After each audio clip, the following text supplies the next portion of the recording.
time, we expect that foreign interference, information manipulation and disinformation will only intensify in the run-up to these votes. We know that. We suffer that here in the European Union. Every time there is an electoral process, foreign interference, information manipulation and disinformation appears, and we have to fight against this threat to democracy.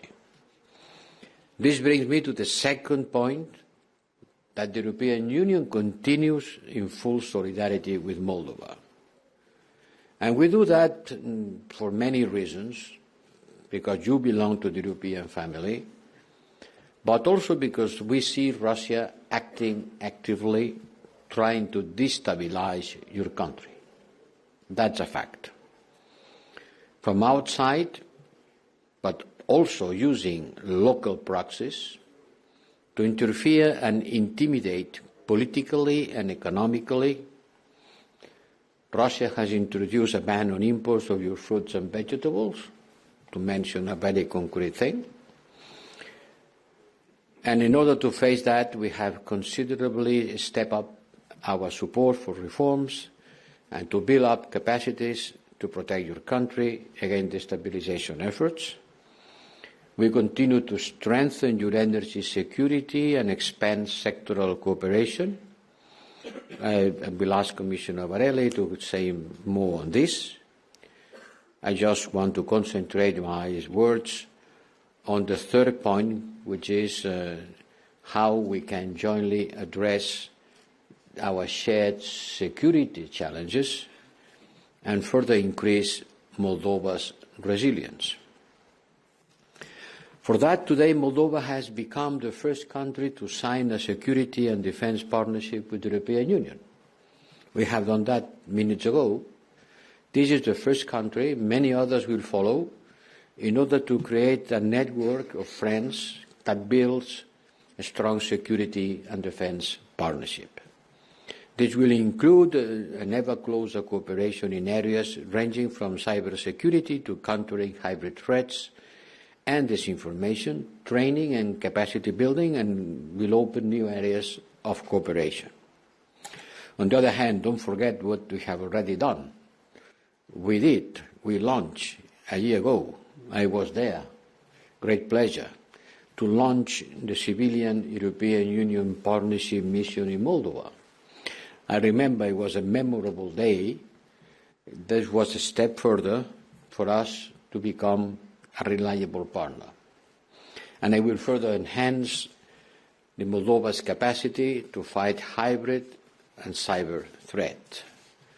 This also comes with financial support. We have been providing more than 140 million for the modernization of Moldova's armed forces through the European Peace Facility. Has already been done. More will come. More will come because Moldova can count on the European Union to continue our comprehensive support for your security, stability and resilience, to strengthen your democracy, to impulse, to push for your reform process on the European course. I think that the future of the Moldova people, Moldova and Moldova citizens is in the European Union, and this is a battle that has to be won together. Thank you, Prime Minister. Commissioner. Thank you, Prime Minister. It's your turn. Astăzi am participat la a 8-a reuniune a Consiliului de Asociere. Este prima reuniune după decizia istorică a Consiliului European cu privire la începerea negocierilor de aderare a Republicii Moldova. Și în acest timp am avansat cooperarea pe absolut toate palierele. Astăzi am putut vorbi deschis despre lucruri foarte practice, reale și decisive, tangibile și legate de negocierile de aderare. Este vorba despre pregătirea cadrului de negocieri, organizarea mecanismelor naționale de coordonare a procesului de negociere și organizarea primei conferințe interguvernamentale pentru aderare, dar și despre multitudinea de noi oportunități care se deschid pentru noi, ca stat candidat, în procesul de deschidere a negocierilor de aderare. În același timp, am reiterat că integrarea Republicii Moldova este și în beneficiul Uniunii Europene. Moldova va deveni un contribuitor de stabilitate și prosperitate în regiune. Este o oportunitate pentru Uniunea Europeană să investească în securitatea regională și este o oportunitate pentru investiții în Republica Moldova. Noi suntem mândri că putem deveni membri ai Uniunii Europene. Ședința de astăzi este anume acea platformă unde se discută la cel mai înalt nivel, detaliat și plenar, reformele și angajamentul nostru referitor la implementarea recomandărilor Comisiei Europene în justiție, lupta contra corupției și măsurile de dezoligarhizare. Dar, la fel, foarte importante sunt măsurile de dezvoltare economică, securitate energetică și asistență socială. I-am asigurat pe prietenii noștri de aici că suntem ferm hotărâți să implementăm reformele care țin de agenda noastră europeană și care vor aduce în primul rând beneficii și bunăstare cetățenilor Republicii Moldova. Am în vedere fiecărui cetățean din Republica Moldova. Am subliniat în discuțiile avute astăzi importanța ca întreaga noastră societate să aprecieze beneficiile integrării europene, iar calea noastră de integrare să se deruleze într-un ritm accelerat. Țin să adresez cele mai sincere mulțumiri tuturor prietenilor noștri pentru asistență și suportul oferit de Uniunea Europeană de-a lungul anilor. Sunt beneficii concrete pentru cetățenii Republicii Moldova. În acest an s-au împlinit deja 10 ani de la introducerea regimului de călătorii fără vize pentru moldoveni în spațiul Schengen, timp în care peste 2,5 milioane de cetățeni moldoveni au efectuat peste 31 de milioane de călătorii. Recent s-a prelungit cu un an liberalizarea cotelor pentru cele 7 produse agricole și transportul rutier de mărfuri. Am obținut dreptul de export al ouălor, dar și a cărnii de pui proaspete și procesate în Uniunea Europeană. Apropo, de 5 luni, moldovenii care călătoresc în Uniunea Europeană au parte de tarife reduse la roaming. Moldova a devenit principalul furnizor de prune în Uniunea Europeană, iar în acest an țara noastră a exportat cantități record de cireșe și struguri de masă în Uniunea Europeană. Astăzi am discutat și despre dimensiunea economică a cooperării noastre și am inițiat discuția privind un plan ambițios și cuprinzător de creștere economică împreună cu Uniunea Europeană. Un alt subiect important ține de interconectarea infrastructurii noastre de transport cu cea a Uniunii Europene, pe drumuri și cale ferată. Nu mai suntem dependenți de gazul rusesc, cumpărăm gaz pe piața liberă, iar din 2025 vom fi conectați direct cu piața europeană de energie electrică prin finalizarea liniei de înaltă tensiune Vulcănești-Chișinău. Sunt rezultate care acum 3 sau 4 ani păreau imposibile. Trăim, din păcate, vremuri complicate, în special după agresiunea Rusiei în Ucraina. Republica Moldova este una dintre cele mai afectate state de acest război. Din primele zile ale războiului am fost alături de poporul ucrainean. Peste 1,4 milioane refugiați ucraineni au trecut prin Republica Moldova, dintre care ceva mai mult de 100.000 au ales să rămână și astăzi pe teritoriul țării noastre. Am oferit infrastructura de drumuri și cale ferată pentru exporturile ucrainene. Republica Moldova dorește nu doar să beneficieze de ajutor, ci și să acționeze ca un furnizor de securitate pe care Uniunea Europeană să se poată baza. În ciuda tuturor provocărilor, Republica Moldova a făcut progrese care cred că pot fi considerate remarcabile și vom continua în același ritm. Țara noastră și-a asumat acest drum și sunt sigur că pe 20 octombrie cetățenii noștri vor confirma în număr mare această alegere în cadrul referendumului privind integrarea europeană. Mulțumesc. Mulțumesc, prim-ministru. Now, Commissioner Várhelyi, please. Thank you very much. First of all, I want to welcome the Prime Minister and his delegation. And I cannot but emphasize, like previous two speakers, that today's meeting was particularly important and significant after the European Council decision in December to open accession negotiations with Moldova. I think that we have been very clear all the way, and also today, that we welcome Moldova's clear and strong commitment to its accession path to the EU. The country's progress in implementing the necessary reforms, as well as setting up all the structures that need to implement those, are substantial. Regarding the steps outlined in our report back in 2023 and then confirmed as still outstanding by the European Council, our focus is now on the justice reform, especially on vetting and appointments of Moldova's core judicial and prosecutor bodies, including of the Prosecutor General. We have encouraged Moldova to complete the last remaining step on the required reforms to make the justice system independent, impartial, accountable, professional, and last but not least, trusted by the citizens of Moldova. We all agree that in a democratic country, the well-functioning justice system is a key for further development and for the EU integration to go ahead. We also encourage Moldova to reinforce the fight against corruption and to continue building a strong track record on corruption investigations and convictions. On de-oligarchization, it is important to implement the dedicated action plan and set up a strong coordination mechanism. We also touched upon the issue of the 2014 banking fraud, where we have applauded the efforts and the hard work done, both in the legislative branch, the executive branch, and then later on in the judiciary. And we encouraged our partners to continue with the impartial investigations and prosecutions and confiscation of assets.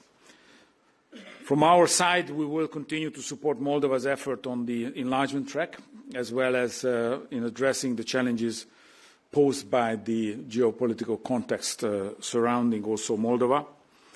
And I'm very proud to say that since 2021, we have, as EU, mobilized a financial support of 2.2 billion euros already for the country.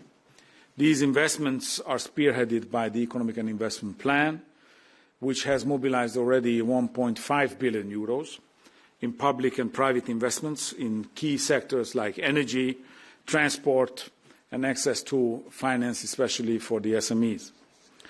At today's meeting, we also discussed the deepening cooperation across policy areas. Since the last Association Council meeting, Moldova has become part of several EU programs like the Connecting Europe Facility, the Single Market Programme, Digital Europe, and the Union Civil Protection Mechanism.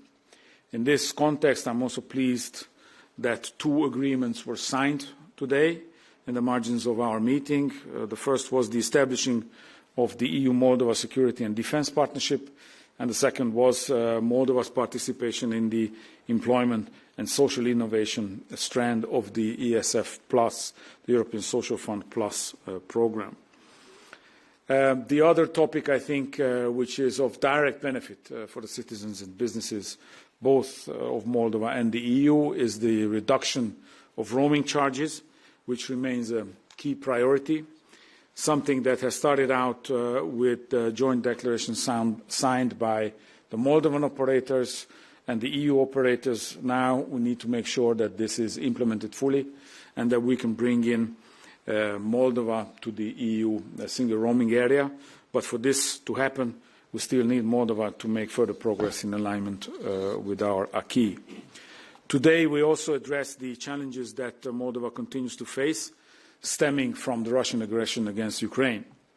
In this context, we particularly appreciate Moldova's crucial support in making the solidarity lanes operational and keeping them operational, because these remain a lifeline for Ukraine's economy by facilitating the export and import of essential goods. Last but not least, which was, I think, the biggest challenge in front of the country, but now we already see work paying dividends, and that is energy security. With EU support, Moldova has made remarkable progress. Moldova is no longer dependent on Russian gas since December 2022. Moldova not only is not dependent, but it is not even consuming any Russian gas anymore. The electricity grids of the country are now synchronized with continental European grid. But of course, there are vulnerabilities still, something that we need to continue to work on, so that energy cannot be used anymore as a leverage or weapon against the country, be it the election campaign, be it the referendum, or be it just the everyday lives of the people. So I think, to conclude, we came a really long way. And since the historic decision of the European Council of last December to open the accession negotiations were made, Moldova has continued to prove that it can systematically work and deliver on the reforms that are necessary to become a member state of the European Union. Thank you. Thank you. So with this, we go to questions. Please, let's focus on the topic of EU-Moldova relations. And I understand we have Moldovan media, so the first question will go to Moldovan TV. Please, you can use the mic on this side. Hello. Hello, my name is Virginia Pântea from Republic of Moldova National Television, Moldova 1. I want to ask Mr. Borrell, how do you think Russia will react after the official opening of the accession negotiation, and how will you help us? I have to repeat everything I said. I have to repeat everything I said during the meeting. We are providing support. Allow me to stress the importance of our support through the European Peace Facility, what we have done, what we will continue doing. The Commissioner has given a complete explanation of all the capacities we are providing to Moldova. Certainly, Russia is not very happy with the fact that Moldova is willing to be part of the European Union. But it's not a matter of Russia, it's a matter of Moldova. Huh? It's the Moldovan people and the Moldovan authorities who matters for us. Thank you, High Representative. I just wanted to add that societatea din Republica Moldova se va mobiliza, își va reafirma la 20 octombrie parcursul european și va întreprinde toate reformele necesare care vor aduce reziliență și sustenabilitate instituțiilor din Republica Moldova. Mulțumesc. Thank you very much. On next question, Victor.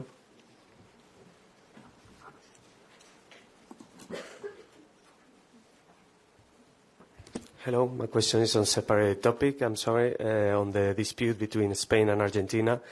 High Representative, I would like to know what is your reaction to the decision just an hour ago by Spain to withdraw the ambassador from Buenos Aires. Do you think this is a proportionate measure? And if you think this will help to resolve the tensions? And also if you think that maybe these tensions could affect the overall relations between Argentina and the European Union in cases like Mercosur. Thank you. What do? We are talking about Moldova. Argentina is very far away from Moldova. Nothing that happened in Argentina affects our relationship with Moldova, no? So I can tell you afterwards whatever you want, but I think it would be very unpolite from my side to use this opportunity instead of talking about Moldova and European Union-Moldova relationship to go and to discuss something which has nothing to do with that. So we take one last question from the Moldovan journalists from Zoom who are connected remotely from Moldova, and I see Julia Sarivan from Jurnal TV. Julia, you can wait 1 second until your mic is unmuted, and then you can pose your question. Good afternoon. My name is Julia Sarivan from Jurnal TV, Republic of Moldova. So my question is, diplomatic sources in Brussels say that accession negotiations with the Republic of Moldova and Ukraine should start on 25 June, or I would say will start on 25 June. Is this date true? If you have information. And domnul Recean, dacă ați fost informat despre această dată până acum. Am să încep eu să vorbesc. Noi avem obiectivul să fim pregătiți pentru sfârșitul lui iunie. În același timp și Comisia și statele membre au nevoie să se pregătească pentru acest. Cu alte cuvinte, nu există o dată, dar există un obiectiv. Mulțumesc. Well, I think when it comes to this question, first one would need to reflect on what still needs to be done.